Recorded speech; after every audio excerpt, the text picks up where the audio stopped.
আমি এখন রয়েছি আমার নিজস্ব বাগানে। এই বাগানটি আমি নিজের হাতে তৈরি করেছি। এখানে প্রত্যেকটা গাছ ৮-১০ বছর আগের পুরনো, এবং প্রত্যেকটা গাছ প্রতি বছর যথেষ্ট পরিমাণে আল্লাহর রহমতে ফল দেয়, আলহামদুলিল্লাহ। এবং এখানে আম্রপালি, ল্যাংড়া, ফজলি, বেশ কয়েক জাতের আম রয়েছে, আম গাছ রয়েছে, এবং ১২ মাসি আমও এখানে রয়েছে। চায়না পেয়ারা, তারপর জামরুল, অনেক ধরনের গাছ রয়েছে।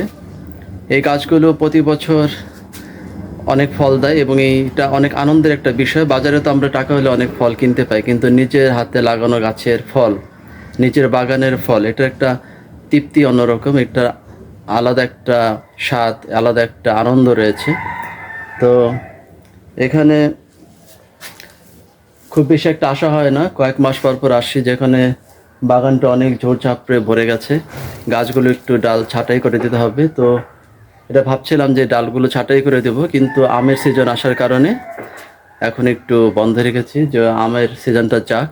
যেহেতু প্রত্যেকটা গাছে এখন মোটামুটি প্রচুর পরিমাণে আমের একটা মুকুল রয়েছে, আম রয়েছে।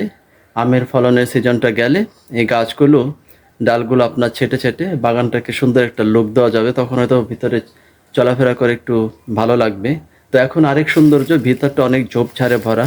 তো এখন গাছ থেকে কিছু আম আমি পারবো, যেহেতু গাছে অনেক আম রয়েছে। আমগুলো না পারলে পড়ে যাবে নিচে, অলরেডি নিচে অনেক আম পড়ে গেছে, অনেক জামরুল নিচে পড়ে নষ্ট হয়ে গেছে। তো যে কটা এখন আছে তার কিছু আমি এখন পেয়ে নিয়ে যাবো, যে আমগুলো মোটামুটি একটু বড়, সেগুলো পেরে নিয়ে যাব। এটা হচ্ছে আপনার কাঁচকলা গাছ।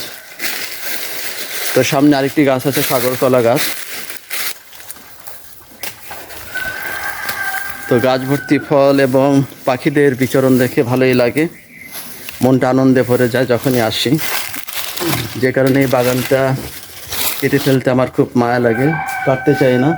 তো ভবিষ্যতে হয়তো এই বাগানে কোনো আমি স্থাপনা তৈরি করব, বা নতুন কোনো বাড়ি তৈরি করব, তখন হয়তো এই বাগানটা আমার কেটে ফেলতে হবে।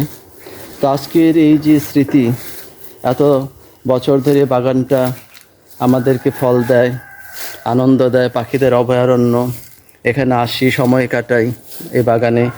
তো যখন বাগানটা কেটে ফেলবো নতুন কোনো বাড়ি বা স্থাপনা করার জন্য, তখন হয়তো একটু অনেক খারাপ লাগবে, এবং এই সময়গুলো তখন আমার অনেক মনে পড়বে যে একটি বাগান কিন্তু রাতারাতি তৈরি হয় না, এর পিছনে অনেক শ্রম এবং অনেক সময়ের প্রয়োজন।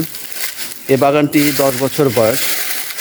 তো 10 বছর ধরে তিল তিল করে আস্তে আস্তে করে এই বাগানটা গড়ে উঠেছে।